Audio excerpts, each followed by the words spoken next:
Hey everyone, how you doing today? Thanks for being here on this sweltering day in New York. Well, kind of sweltering, hot enough. Thanks for everybody being here. We got Phil is out this week, unfortunately. So it looks like I'm having a little bit of a little issue here on the old streaming again, which would be really nightmarish. Let me know, guys. I've done everything I'm supposed to do, but things seem to be a little messy. So let me know. I'm going to do what I can. Just doing what we can today. And all right, so today I want to talk a little bit about Billy Gibbons, of course, one of my favorites. I'm going to talk about Brown Sugar, which is off ZZ Top's first record. I'm going to check something a little bit here on my settings. And I'm going to just drop this down a little bit and see what happens. So, all right. All right, so the first record from Billy Gibbons and ZZ Top is called ZZ Top's first record. And one of my favorite tunes off of that is called Brown Sugar. So let's check it out. I'm going to play a little bit. I'm not going to try to play it exactly because it's kind of like a free-form blues in the open, using open E minor scale. So let me just give it a shot. Messing around.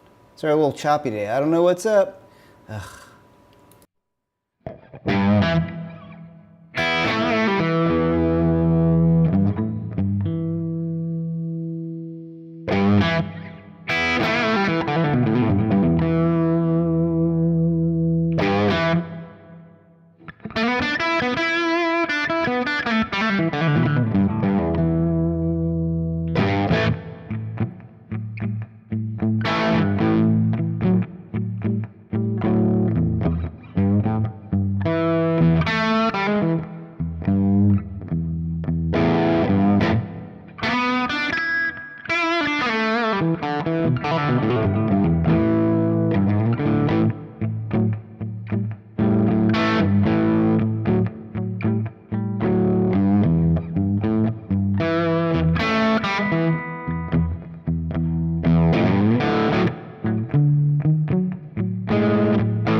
The stream seems good now. It always freaks me out. It's all right. It's live, so let's just keep on running with this.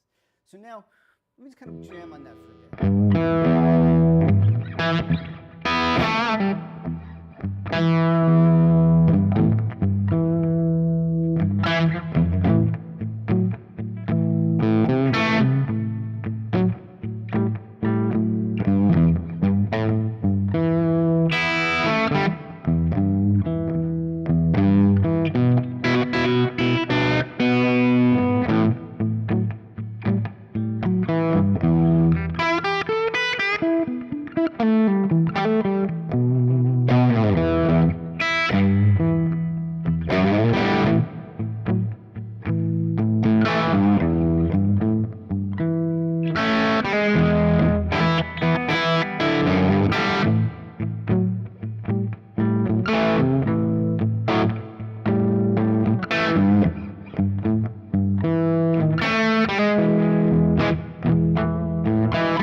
always get thrown off when everything starts going awry on the stuff. All right, there's my excuses for a minute. Everything seems to be smooth now. So let's talk a little bit about what's going on. All E minor pentatonics. Let's talk about the kind of groove on this. We've got. So to me, this is coming out of the whole family. Last week we did Clapton's Ramble in My Mind, and then we've also done that sort of Muddy Waters. Like, so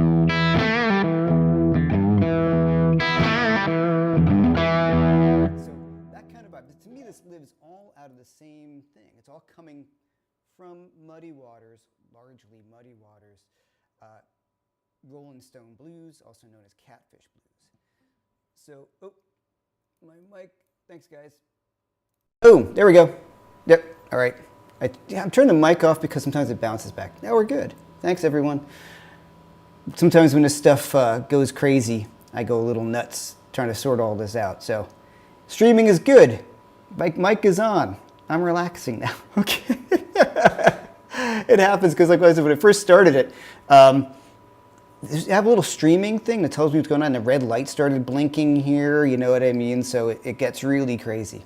All right, so then I start panicking, like, oh no, is it gonna be bad? All right, so once again, this riff to me is based upon the classic Muddy Waters groove, Rolling Stone blues, also known as Catfish blues. Hendrix called it Catfish blues. We've talked about that here on the channel a bunch of times. Also, last week we talked about Clapton's Rambling on My Mind, his version of the Robert Johnson tune. So to me, this is all coming from that same sort of family of riffs, right?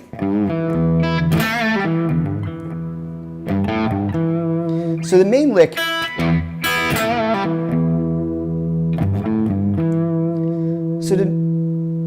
is this a Billy Gibbons riff? Sure, it's the first time I kind of heard this vibe, but it really is the standard open E minor pentatonic. So I'm thinking, right, my open E minor scale. So I'm going to play my low E, and that lick is key to all of it. So I'm going to bend up on that A note, release, pull off, E, and then low E. Then he does that.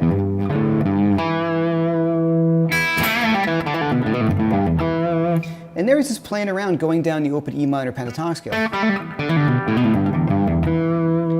Now, I know a bunch of versions of this. There's a great live one from, I think it's from 1999. And there's a really awesome there's a bunch of bootlegs that you can find on YouTube that I've listened to a lot of them just to kind of hear what he's going through. It's all like a variation on the theme. Never really plays it the same way twice, except for that intro riff. Okay, so I'm gonna kind of groove on that.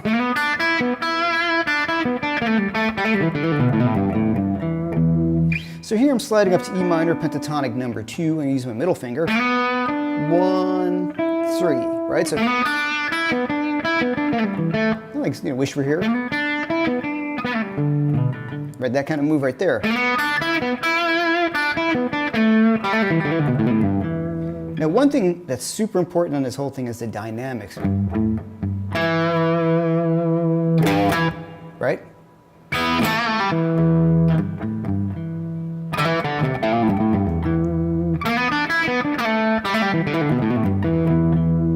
So I really kind of worked hard on that. Listen to his recording. It is so great. I forgot how old he is on that recording. Also, if you check out, there was that little band from Texas documentary on Netflix, and I highly recommend it. They do a really nice version of that as well. So check that one out. They do a great version of this on that as well. That's what I'm trying to say. Okay, so now here's the thing that totally flipped me out, and I figured out where this came from. So in the 4 chord,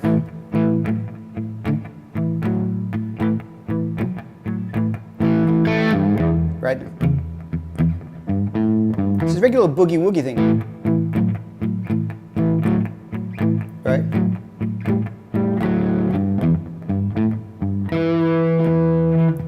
Now when he goes to his 5 chord, he does something really cool that I think I heard him speaking about at one point that he stole from Jimmy Reed.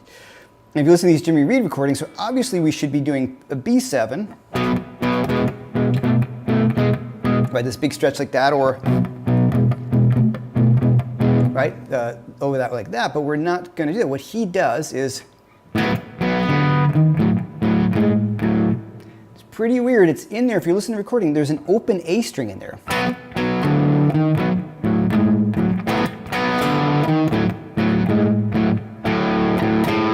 So it's totally weird, and I think since he's such a blues aficionado, that he heard Jimmy Reed do that on a blues, say like from your 5 chord.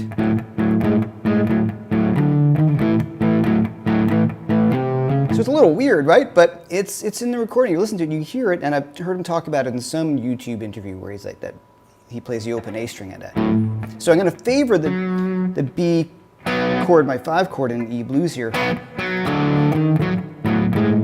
Now I'm not going. He might go, right? But it's in there.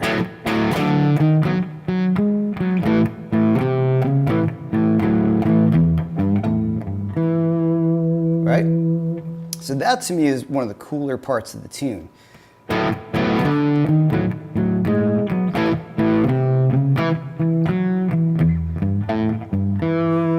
Now, there's that really nice live version. I'll put a link to it. I probably should have done that when I thought about it. From 1999. It's pretty cool. He's obviously playing a Les Paul. It's a Tokai. He's got his wireless pack with one of those rubber chickens covering the wireless on his backpack there. So it's pretty cool. So what he does there, he kind of just spreads it out a little more. On his 5 chord, which is a really nice move. He's kind of hybrid picking, as he often does. He plays his B and the F sharp, then his D.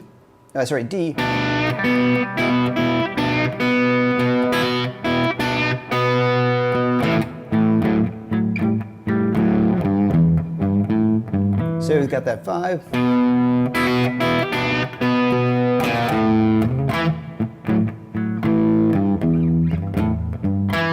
Right, so one more time. Now, one thing that I picked up on the live video from the little band from Texas, he just goes,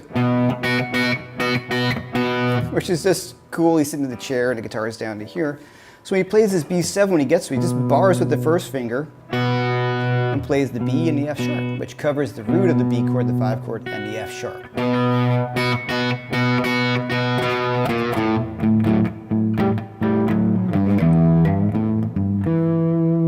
Right? And then we have this lick, you know. He's got that gets that Hendrixy sort of Purple Haze move. So bending up an E pentatonic, right down the blues scale. As I said, you know, am I trying to nail this perfectly? No, it's pretty loose. Kind of hard to nail it perfectly, which is the thing I love about it. Because if you check it out, it's a bit out of time. So if you're trying to play along with it, realize that it is not entirely in time. But the ideas are all the same, and listen to a number of versions of it to get your own take on it. So I would say definitely learn his version. And then we talked about Eric Clapton's Ramblin' in My Mind last week. We can borrow all this stuff and start to put it all together, right? So Ramblin' in My Mind was a bit more, right there. Right then, it's coming from that turnaround, so I could steal some stuff.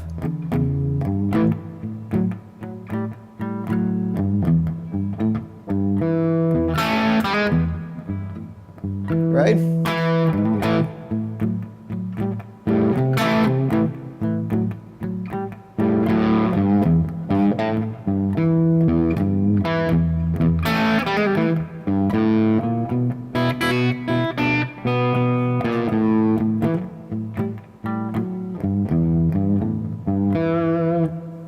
So I'm stealing some of what Clapton does, stealing some of Billy Gibbons there.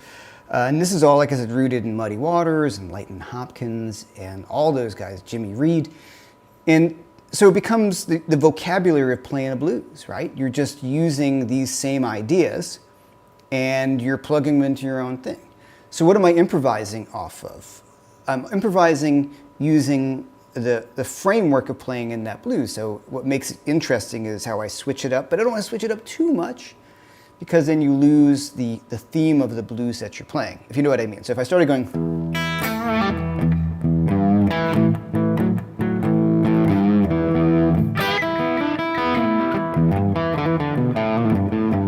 you And then sometimes if somebody's singing, you're like, what are you doing? So the main thing is that you just want to lay it down and lay down that groove.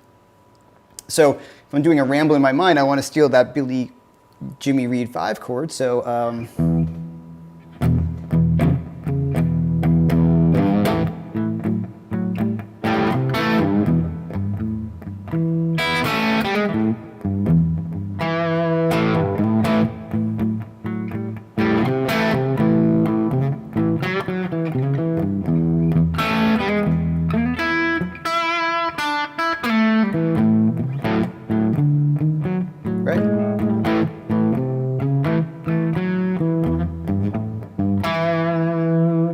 Now, on that live version that I like from 1999, he does a bit of that too. He adds in that natural third, which he doesn't do in the original recording, so that kind of brightens it up.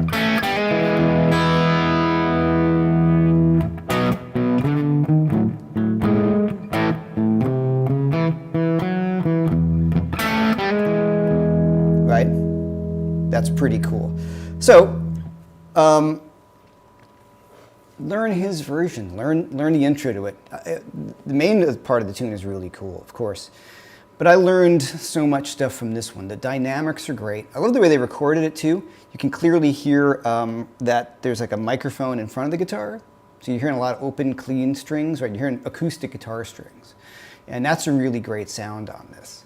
So, yeah, that's kind of the way I check this out. Now you can just improvise off of it. So I'm going to improvise just a little more in that main lick, right? Kind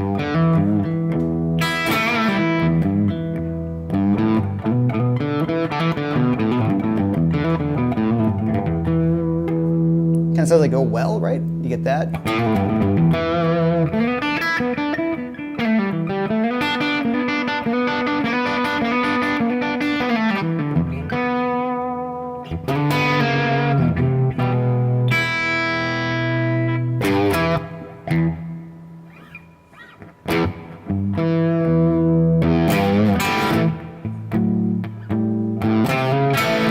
All about those dynamics.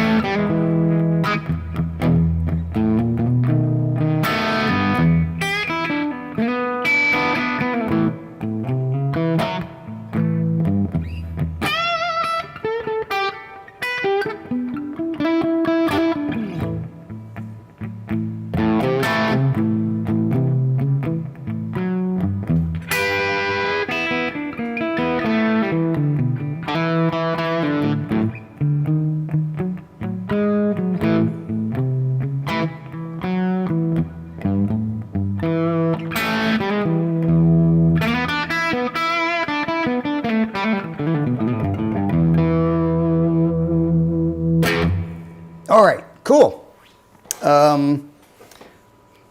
Any questions? First of all, once again, thanks to Keith Williams for filling in for Phil, the moderator of our greatest moderator, our fearless moderator, who has an appointment today, so you couldn't make it. So thanks so much for Keith for filling in.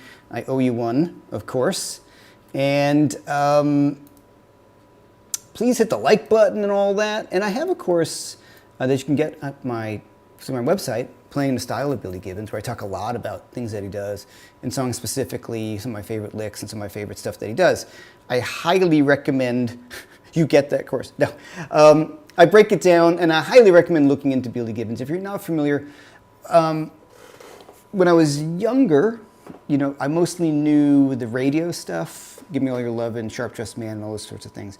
And they were not my favorite at the time because it was very MTV. I was more into like hard rock and metal. I didn't quite get it, but I always knew things like Cheap Sunglasses and LaGrange and thought those were really cool. And I just never really made the connection that it was the same band. And then as I got a little bit older, I discovered those first few records, specifically Tres Hombres, right? What a spectacularly good record that is. And then all of those early ones, ZZ Top's first record, Rio Grande Mud, Fandango, I'm probably forgetting a title in there. All those stuff. And I really like a lot of the later stuff. Mescalero's got some great stuff on it. Their last record's really good from was a little while ago. La Futura has got some really awesome stuff too. So any of those records are going to be great. So even if you think about something like LaGrange, and where these, Billy's a big historian, as most blues guitar players and rock guitar players are.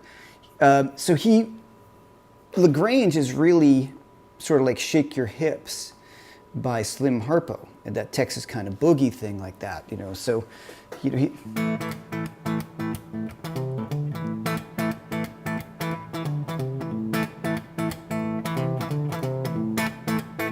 that's a million tunes, and also Shake Your Hips by the Stones, right? Or Hip Shake. They changed the title a little bit.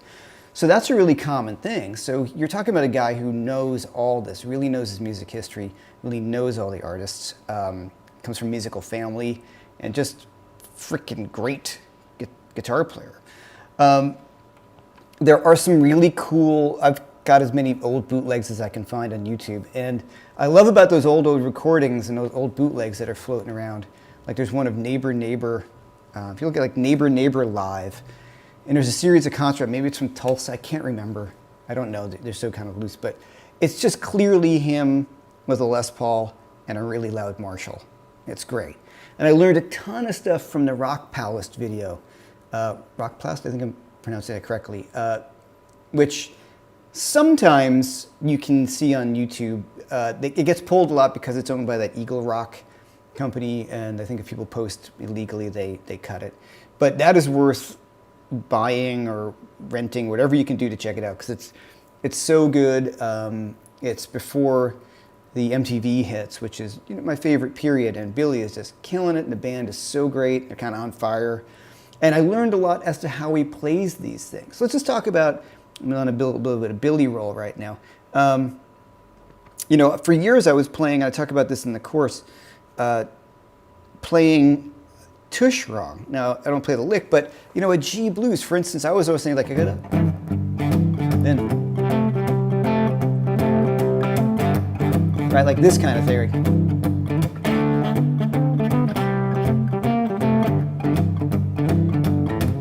Or, so that's typical blues, but I was thinking, like, man, I did that in gigs so many times, my hand getting tired, and I've also seen people jamming on it, everybody's like this, And I'm thinking, well, how the hell has he played that? He wears his guitar super low, and he's the coolest ever. How is he doing that? And it's this.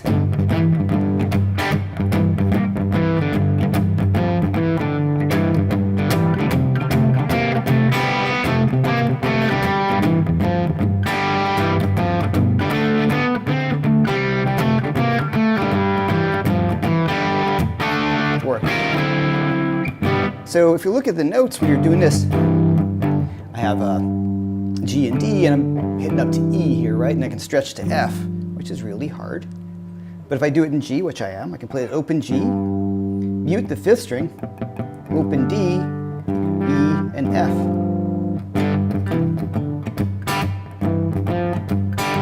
Right?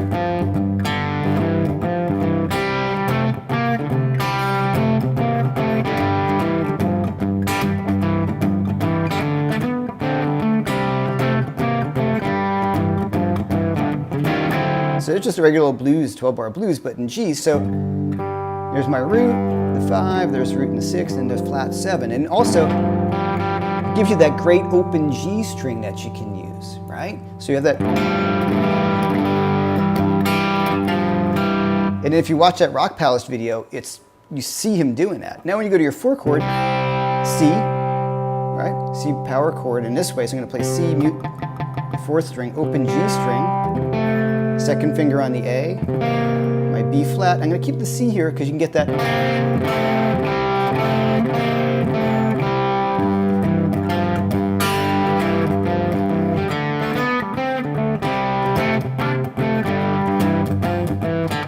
So any blues in G, you can do that. Slow it down.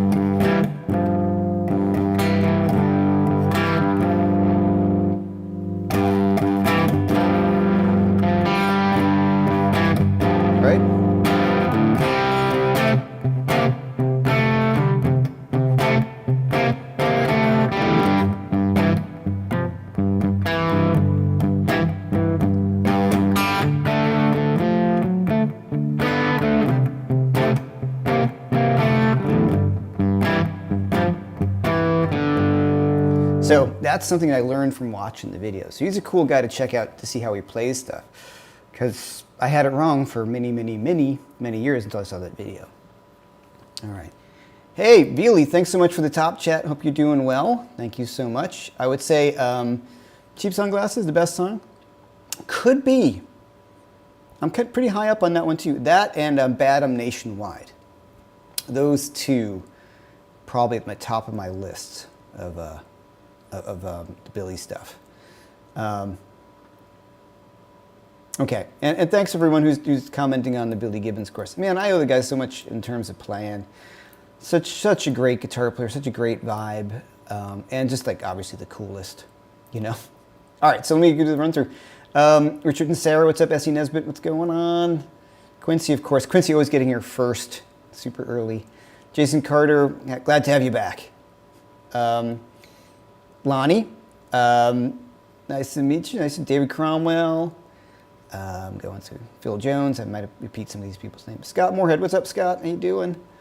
All right, Tom Annette, how you doing? Welcome back.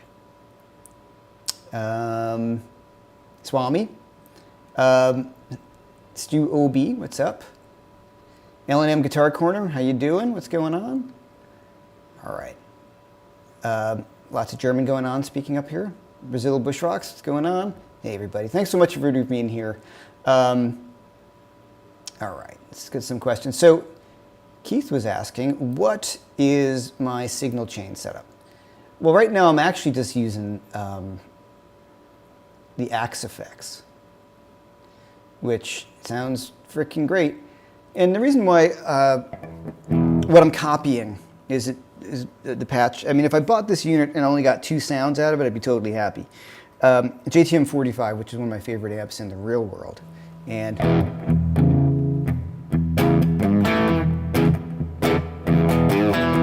right, so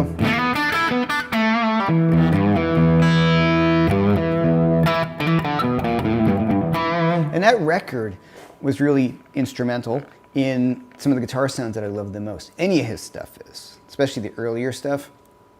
Guitar sounds of Tres Hombres, all of that stuff's really cool. And how he would change guitars for different sounds on the record. But that first record, I love his guitar sound. It's of its time in terms of recording of 1970, 1969, 1970, can't remember. It's really live, you know, pretty low budget recording in the best way. Like it sounds like a band, you know, right? And to me, in a room. That's kind of apparently what it was. So also what I'm doing is you probably saw me riding the volume knob a lot. And so as I've talked about in my Les Paul videos, I've talked about a lot of times.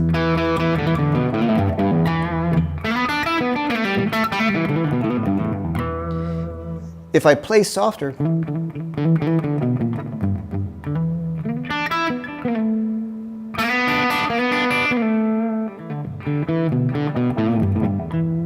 cleans up quite a bit. Or if I roll back my volume,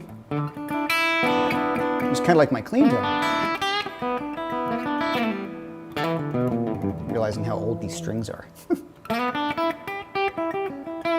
So bring that volume.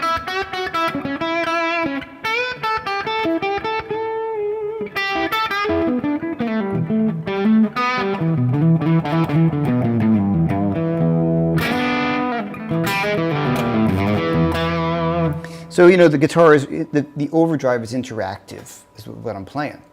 Also, as I've talked about in my getting a Les Paul, like sounds, the video on how I get sounds out of my Les Paul, I also did it with my friend Tim Pierce, and he was nice enough to have me on the show. I have my tone knob rolled back a bit. So here it is on 10. It still sounds good. It's a little bitey, maybe, so I just kind of darkened up here by rolling back my tone knob.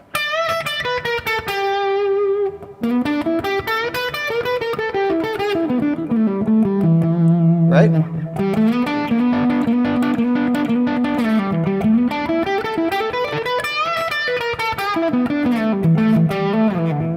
So his guitar sounds never really bright to me on the Les Paul stuff. So that's what I'm doing, is have my tone knob rolled off a little bit, and I roll back my volume. Now, the Axe Effects is an FM3. I set it for the way I would set my real amps. And many people have asked me, well, why aren't you using your real amps? It's just the simplicity of the Axe Effects, and it sounds great, especially when I'm streaming, is great. I love the aux and my real amps, of course, and I gig with my real amps. But I find this is actually just easier to use, especially in this situation. And I think it just sounds great. I don't think anyone's going to say, hey, that sounds like a fake amp. It reacts as much as I've encountered like a real amp, especially in a situation where I'm at, where I'm playing with 2 studio monitors in front of me. And so it feels great, and it's low volume. So that's a plus, right? My neighbors are not going to, they probably hate me anyway, but they can't really hear it. Okay, so it's Jason Carter. Could you put some emphasis on your thumb placement when you're stretching, please? I sometimes trouble despite my long fingers, maybe thumb placement. Okay, sure, if I'm going to do this, right? This kind of thing, right? Which I try to avoid doing because, it's got that bent wrist thing and it's super uncomfortable, especially when and then if I can grab open strings, I'm always going to grab open strings. They sound amazing. So I'm really dropping my thumb down as much as I have to get the stretch, right? If my thumb is all the way up, it just closes up your hand. Just physically can't do it. So I'm going to have my thumb on the lower part of the fingerboard. That stinks if you're playing up, live and you want to hold the guitar at somewhat rock and roll heights. You're going to be, it stinks. And then you see guys like someone like Zach Wilde, who wears the guitar super low. When he does anything like that, he puts his foot on a monitor when he solos, and he puts his leg up and he solos this way. Because you just can't do it. Physically impossible. So I can grab it that way, of course. Or my thumb has to be really low down. And you're always going to have that bend on the wrist. But it gets really tiresome, doesn't it? So that's... I try to avoid that stuff, But if somebody calls a blues an F sharp, you're a little kind of screwed. Unless you do this. I wasn't planning on showing you this as extra. This is for free. This one's not, I'm not charging for this. Is this shape.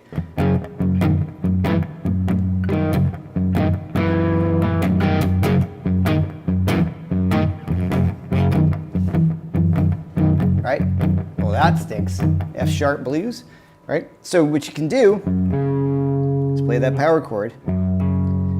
I play with that, 2 and 4, so I have F sharp and C sharp. And then there is my D sharp, and then my E.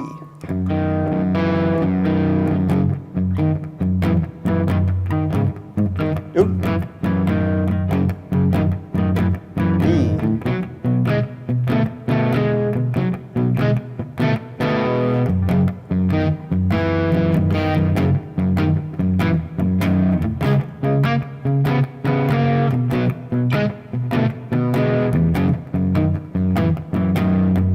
Pretty cool, right? That has really helped me in those situations where somebody calls something an F sharp and you want to do that, and you're like, you don't want to go maybe a little high. Now, it doesn't sound the same. Those 2 strings are going to be a little different.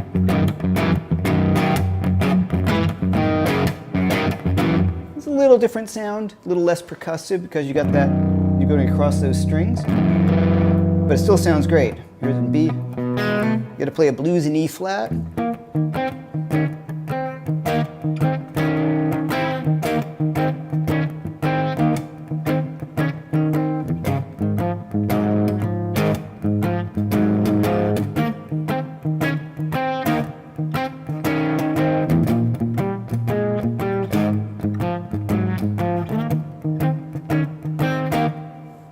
So there's another little hack for you. All right, let me jump down here. Any questions? Okay, this is Paul McFarland. When you play live, what do you play through? Well, it's a great question. In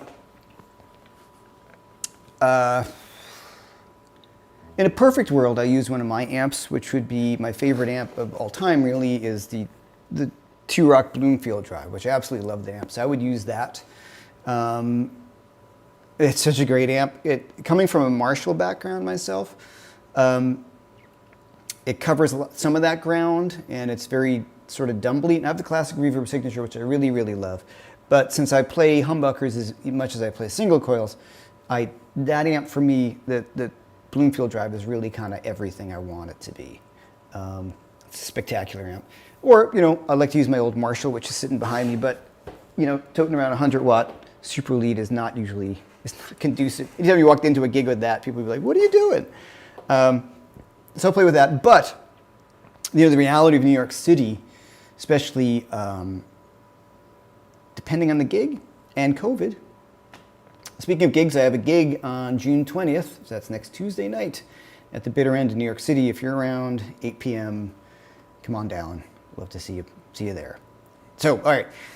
I will use a house amp, and most often a lot of clubs now have the Hot Rod DeVille or Deluxe. Hot Rod Deluxe, the 112 or 212 version.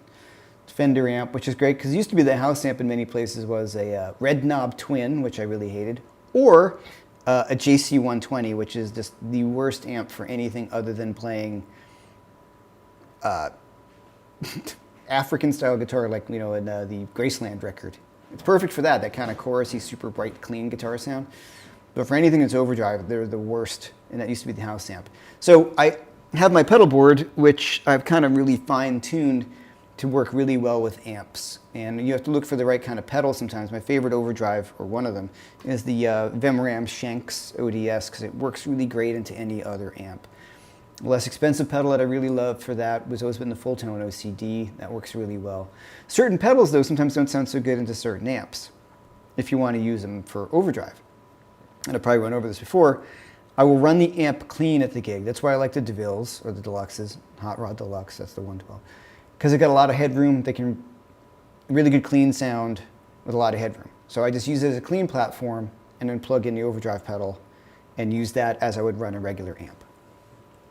Because what I was saying about post-COVID is there's no parking in New York now. There's never really been parking, but now there's outdoor dining. So a lot of the restaurants have these kind of outdoor setups.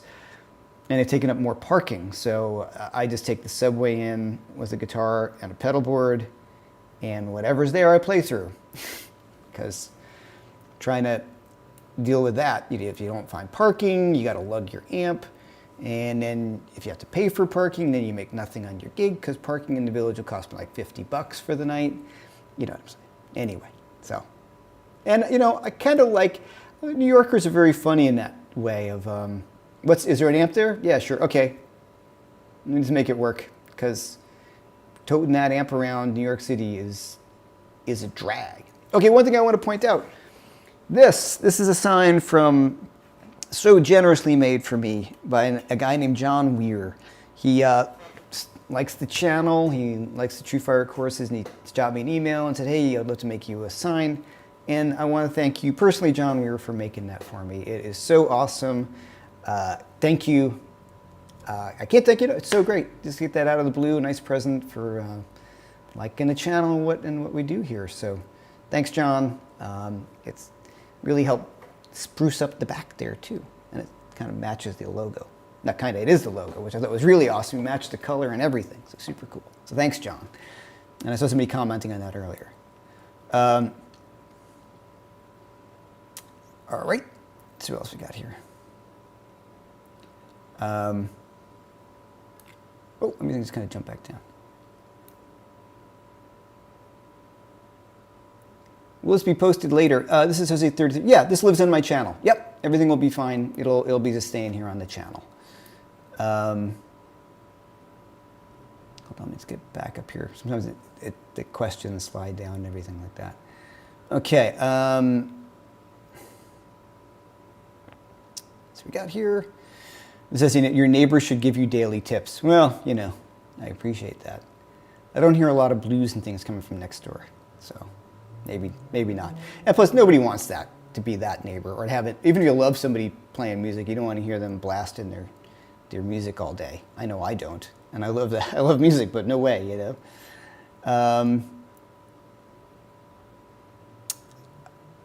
Okay, L&M Guitar Corner. Those rhythm tricks are gold. Cool, man. I really appreciate it. And thanks for being here. Whoever called F sharp is off the Christmas list here. Yeah, totally. That's a singer thing. You know what I mean? Like a singer, this is the worst in the world. Like you learn a tune and you learn it in say E, and you've got, you know, somebody says, let's do brown sugar, but let's do it in A flat. And you're like, what? You know, like, so I mean, you can work it out, or if there's something that's really dependent upon open strings, or you've learned it a certain way, and then they choose some key that is really far removed from what you're doing, especially if there's a lot of chord change and the singer doesn't tell you, and then, I mean, I should be able to do that as a guitar player, but that's happened where you're like, wait a minute, what? That's a minor third away or a major third away, and it doesn't work on guitar anymore. So, I like playing an F sharp though. I do like playing an F sharp. Kevin Doyle, pedals or IR?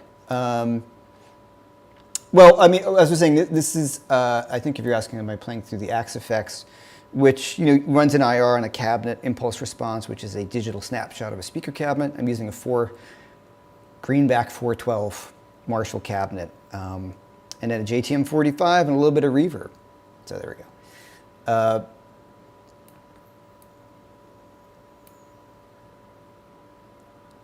Yeah, you love the Hot Rod Deluxe. Works great with the volume box or EQ and the effects loop. Yeah, good point. The EQ and the effects loop is something, thank you for bringing that. I forgot about that. My friend Angus Clark told me about that.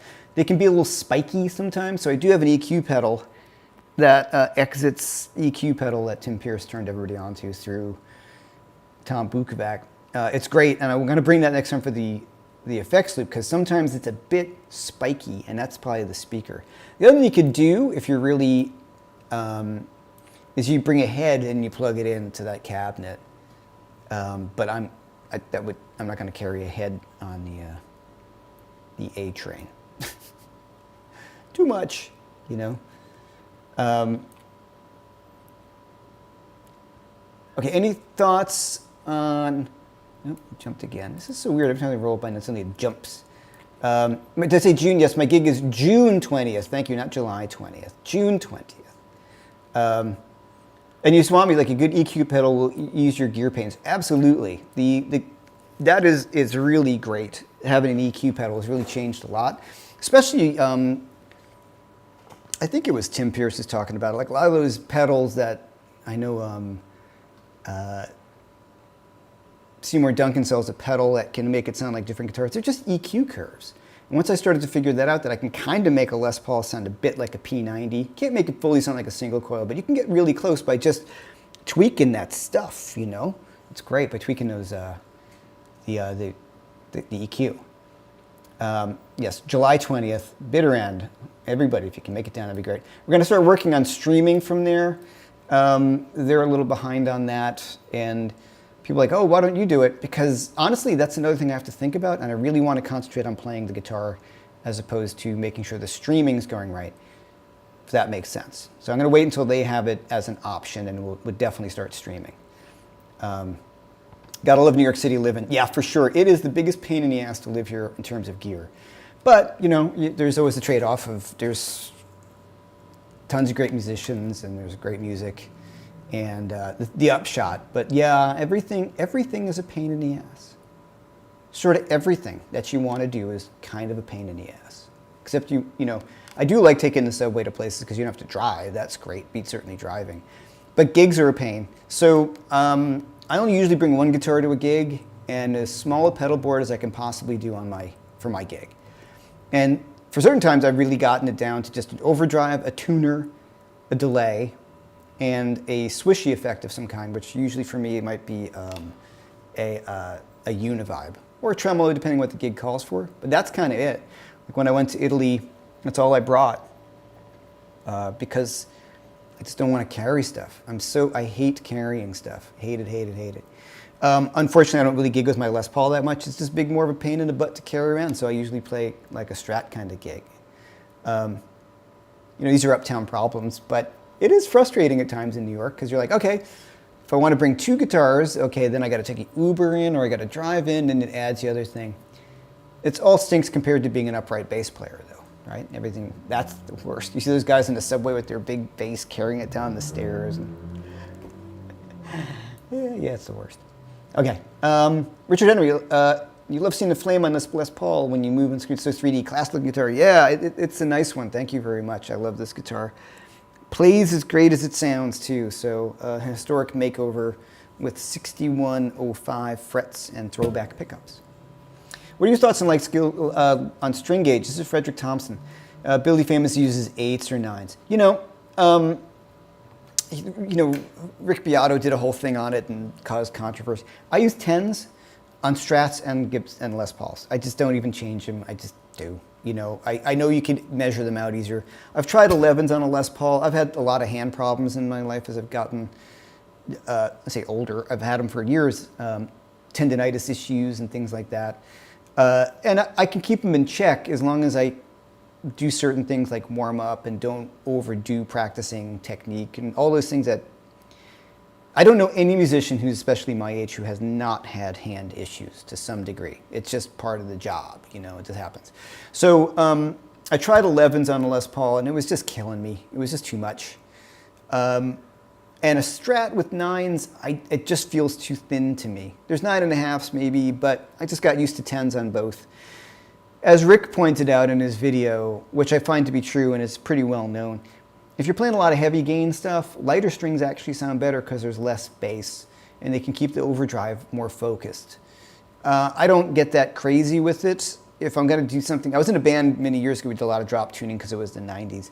And I would use 10 through 52s, so I'd go to a really low, 10 through 58, 10 through 56, whatever it was. A much lower E string, like 11 set or a 12 string E string, so I could do that. But it felt, you got to get used to it, but then it felt a bit weird when you're playing a Strat. So for me, 10s and everything, but whatever works for you. There's no like manly nonsense about playing heavier gauge strings. I physically can't play them. It's just 10s as heavy as I can go before my hand starts fighting me about it or giving me a hard time. So whatever works for you and whatever sounds best. It's also not like the old days. If you want to play with some overdrive, Billy uses 8s because the amp gets enough overdrive these days. It's not you're pushing the front end of the amp and you're trying to get all the sound. I do think acoustically heavier strings sound better, but I just can't use them. And I had Josh Smith. We did some playing in Italy together, and he's been at the house. And I've played the guitars. I think he's using 12s or 13s, and it's unplayable to me. And if you meet Josh, he's a big dude. He's like probably 6 foot, but he's just a big dude. His arms and his hands, they're just much bigger than me. I weigh 138 pounds, So, I don't have those kind of arms. So me playing a 13s just can't happen. And also, he doesn't really bend as much as I do. I really like all the big bends that strings.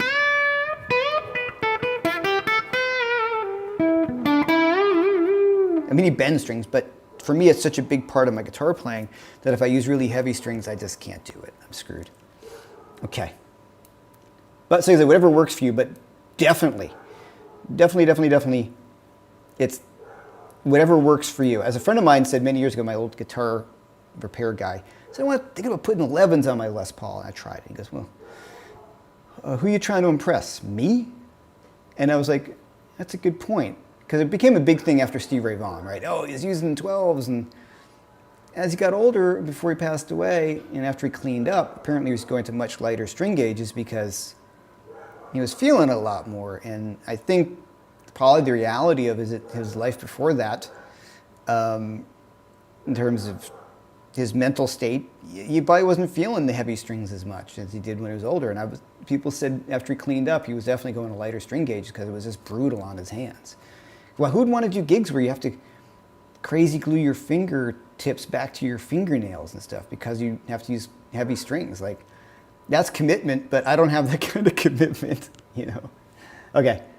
Patrick, what's going on? If you listen to the first album, HD, in the QO Buzz streaming platform. I got to check that out. I haven't tried that out. I've only got it on.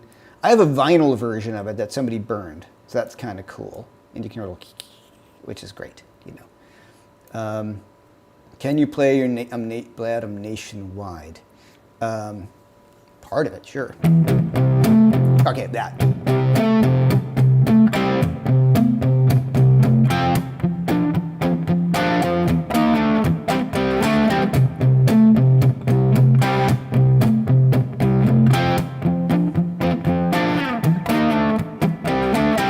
mean, check about that. Check that groove out. It's just a blues, but it's not going. He's got that jump to it that I missed for years, and I started really getting into him. I'm like, listen to that. That's so hard to get.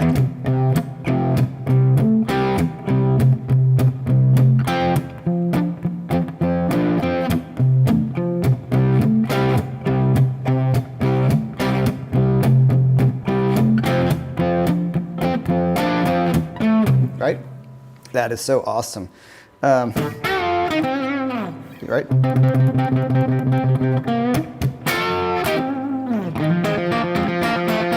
Yeah. All that stuff is the best.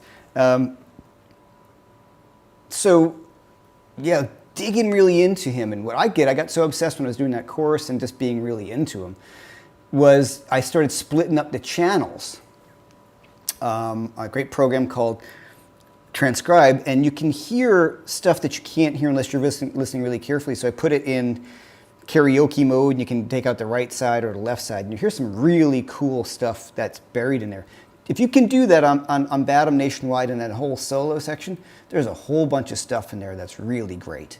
I talk about it on some of that Truefire course, playing the style of Billy Gibbons. Super great stuff. It's all blues too. You can just plug all of it. So everything I did in that course, they're blues stuff. This is some of the kind of stuff I got from him. Made it, simplified some of it, not in a simple like a talked down way, in a way that like, okay, let's get the heart of that lick. Swami, thank you so much for the top chat. I really appreciate it. Thank you very, very much. Thank you so much. Sounds like Mott the Hoople too, right? Yeah, Jim C. Totally. All right. So this is Jim C. Are those Two Rocks amps really worth the money? Yes. To me, they are absolutely worth the money. It is really one of those things. You know, when I first played one, I was like, really? And actually, I had that experience when I played Robin's Dumble. It's just an amazing sounding amplifier. Is it worth $100,000? No, of course not. But it's like when you play a really great Marshall. I'm fortunate to have a really, really nice super lead that I stumbled across. And when people say to me, oh, I don't like Marshalls, I say, well, then you've never played a good one, or you never played the right kind of Marshall. When people think like dual super leads or triple super leads, they're not bad amps, but they're more gainy amps and things. I'm talking about a 4-input non-master volume, or I did put a master volume in it, but a 4-input Marshall where you have the jumper, the 2 channels. It sounds like a Hendrix. And I was just talking to my friend Corey Congilio, and he's like, man, he got a 100-watt Marshall. He's like, it's like one of the best sounding amps I own. I'm like, yeah. And he didn't come up growing up playing Marshalls. So here's my fun theory on this, and I was just talking about this. People say I'm a Fender guy, I'm not a Marshall guy. And growing up, a lot of times, if you're in my age group and younger, playing Marshall that most times you encountered would have been a master volume, a higher gain amplifier. Most Fenders you encounter are twins, deluxes, supers, non-master volume amps. So you haven't, not saying you, but a lot of people have not encountered the equivalent of that in a Marshall because they're not as popular, because they're so damn loud. If you get to play a JTM 45, or you get to play a 50-watt non-master volume 4-input plexi kind of amp, that's kind of like playing a basement in terms of it's this big, beautiful, open kind of clean tone, and then you crank it up. Because nobody ever says to you, man, I hate the sound of Fenders. I've only played these supersonic. And you're like, well, that's not really a traditional Fender. So that's my little theory, that a lot of people who've played Marshalls have not really played the beautiful sounding ones, which to me are the 4-input non-master volume ones. That being said, I put a master volume in because it's a 100-watt amp, but you know. So are the Two Rocks worth it? Yes. So the same kind of thing. When I plugged into it, I was like, this is the amp I've been looking for. The reason why is because it's got a really great clean sound that a friend of mine put it best. It's got a kind of a bounce to it. They're super dynamic. It's like another instrument. It becomes part of your instrument, and a good amp will do that. So, you know, in honesty, like if you're not gigging and you're playing at home and you never get a chance to turn your amp up at all, and you're mostly playing at TV volumes, then I wouldn't recommend maybe spending that kind of money on a tube amp. I would go with something like I'm using right now, like an FM3, unless, of course, you have the money to do whatever you want, then great. But, you know, they're like sports cars. if you're playing them at a really low volume, they're not doing what they're designed for. So that's my thing on that. But I think they're worth it, absolutely. Handmade, best customer service. You open them up and it's like, wow, top-notch parts. All, you know, you'll never have to replace anything. If you do, it's easy. It's not like some circuit board stuff. Not anything wrong with circuit board amps, but it's not that. That's what I'm getting at. Okay. 8.5. I use 9.5 for a while. They're cool too. How much? This is Richard Zara. How much do you typically incorporate the major six into your blues phrasing? It would be a big, great topic. That's really that kind of Peter Green thing. Not that he came up with it, but it's one thing he uses a lot. That B.B. King thing, really. Right, so I'm playing over.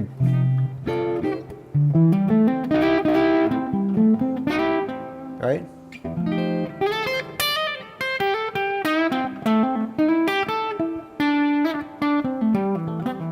As opposed to the flat 7.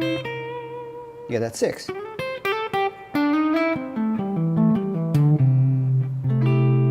Yeah, so check out that the Peter Green's magic scale thing that I talked about. And I'll be happy to talk about that again on another broadcast. All right. We're running late today. Okay.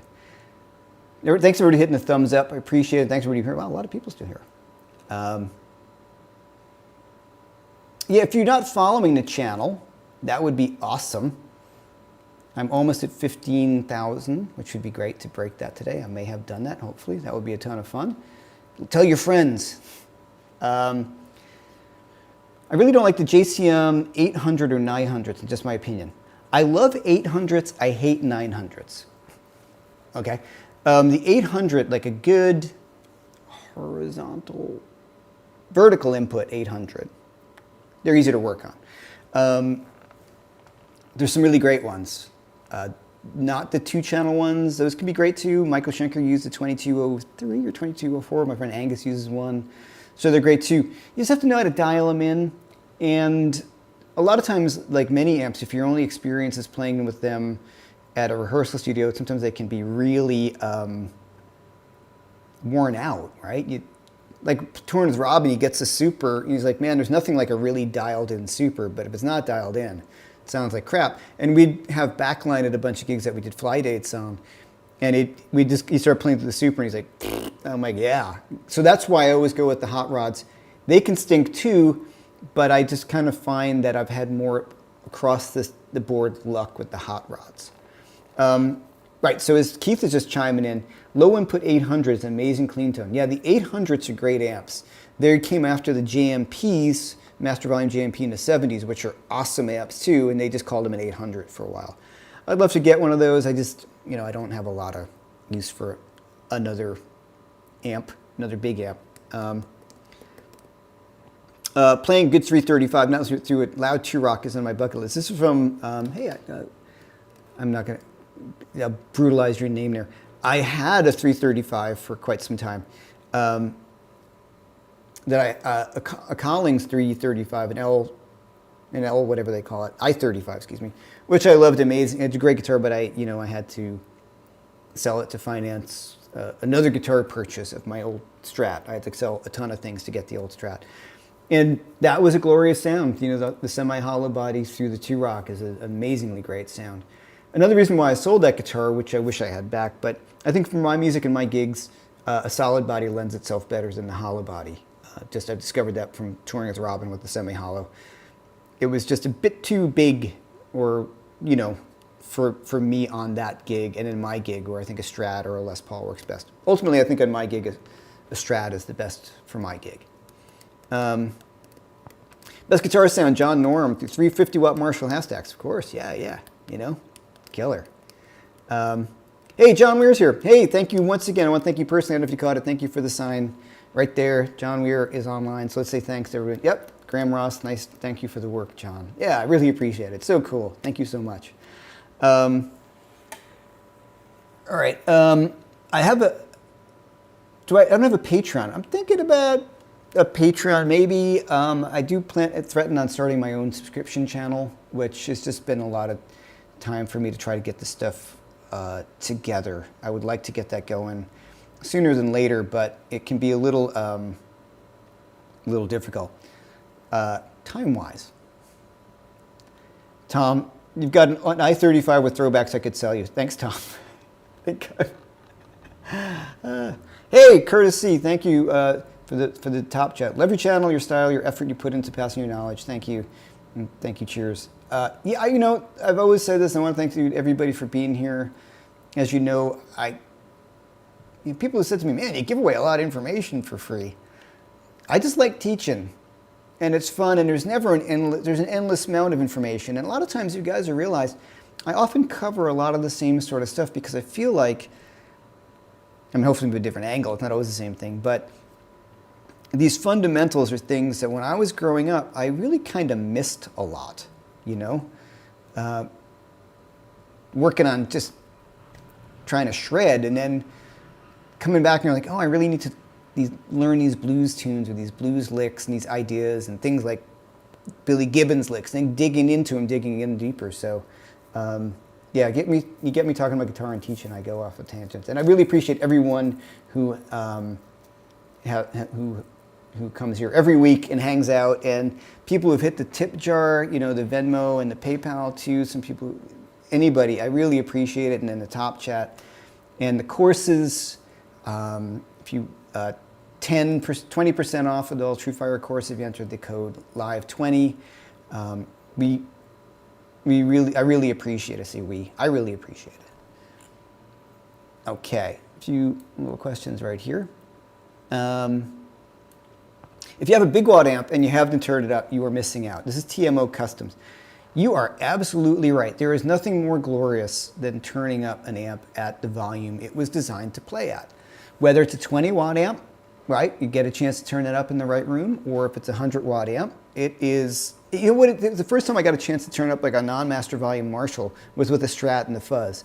And suddenly Hendrix made much more sense to me in the sense of like, how does he get that sound? And then just in his hands, which of course it largely is. I'm a Hendrix fanatic, but when you play through a big Marshall at volume with a Strat and a fuzz, you're like, oh, that makes a lot more sense, and it makes certain things easier. Feedback, sustain, working the volume knob, all those things that when you hear him play, like, listen to that guitar sound. It's because he was freaking loud, and that's a huge part of it. So getting to the right amp, the right volume for the amp. So this just brings me to a little quick thing. If you're using a tube amp, people often ask me like, well, what's your favorite wattage? For me, for New York and many of the gigs I do, this is that's 40 watts. That's great because, you know, that's super loud, and that amp's got a fair amount of headroom.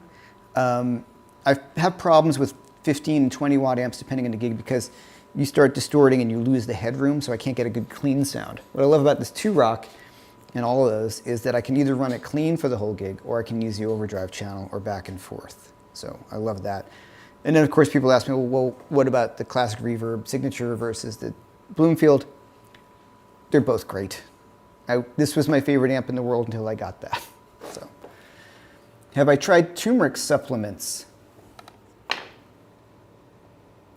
Yes. And ginger supplements. So yeah, I get, this is while we're at it, tendinitis in my first joint right here. And it snaps, and it can, if I'm not careful, it can get really inflamed. So, there you go. All right. You're really good at teaching this. Thank you. I appreciate it. Thank you. Angus Clark's here. What's up, Angus? I'm skipping some people here. Jason Laughlin's here. Okay. Jason, late to the party. Oh, Guitar Grandpa, love your channel. I've also learned a lot from your courses. Thanks for being help the old guy back into playing at a better level and a multi-decade hiatus from guitar playing. Hey, you're welcome, and thank you so much for the top chat, and thanks for letting me know that. It means a lot to me that you guys hang out and do this. It's great. Thank you, and that you let me know that as well. Thanks. Jason Laughlin, what's up? We were talking a little earlier. Seems like his arm is doing quite well. He's doing a bunch of gigs, so that's cool to hear. Yep, classic. This PV Classic 50 is super loud and incredible. Those are great amps, especially they're pretty inexpensive if you get them. A bitch to work on, I know that. This is Krenner Silku guitar. I'm sorry if I'm mispronouncing your name. Have you played the Ibanez John Scofield models? I think they're great. That's on my list of like kind of guitars that I want. I really like those. Those are excellent. Those upper end Ibanez's are really, really great guitars. All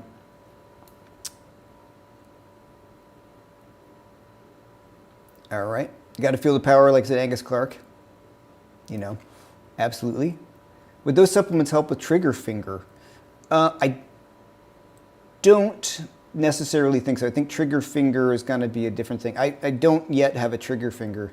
They might get, they just supposedly reduce inflammation. And of course, there's no 100%, it's all anecdotal according. There's not larger test studies, depending on who you believe on, all this stuff, but it certainly doesn't hurt to take these. So, all right. Oh, this is my knees hurt. Changed my diet dramatically and helped my arthritis. No dairy was a huge part for me, which of course sucks because pizza, yeah. Right. I am a vegetarian. I do eat dairy. I was vegan for a long time, but the dairy sometimes gets me. You know, it's easier. All right. Here we go. Wow, everybody's still hanging out. It's cool. Angus and Jason here at the same time. I think they're hanging out together, getting on the channel. That's what they're doing.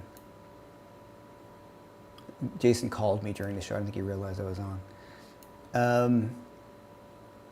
All right. Any other questions, guys? All right. So, you know, one more time on that. You know, just listen. If I got in the right key, that'd be even better.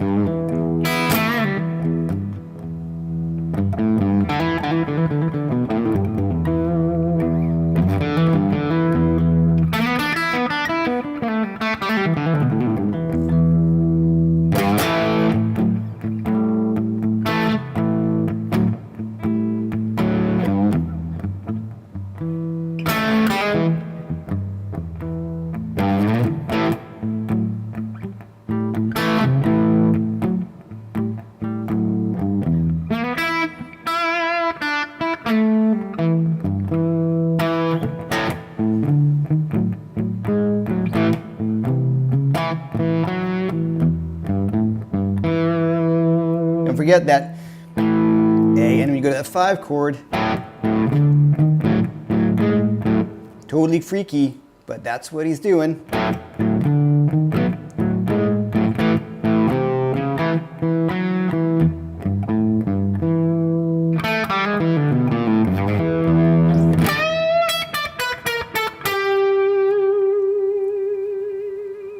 All right. Thanks everybody for being here and hanging for so long and all the top chats and all the questions. I really appreciate it. Thank you so much to Keith at 5 Watt World. If, of course, you don't follow 5 Watt World, please do so. Of course you do. If you're here, you already do. Also, oh, Jim, I never disclosed what cool covering, what paint I'm using. I will. I dug it out of the closet. All right. And if you do not follow my good dear friend Angus Clark, who did a great video, he just posted it, was the Plexi is a Harsh Mistress, talking about his Plexis. And if you want to get talk about killing rock and roll guitar sounds, Angus is the guy to check out. Also, Jason Lachlan, of course, check out Jason's channel if you do not already know them. So just click on it, and you'll be able to check them out from there. So, all right, thanks so much, everyone. I will see you next week. Have a great week. And yeah, see you later.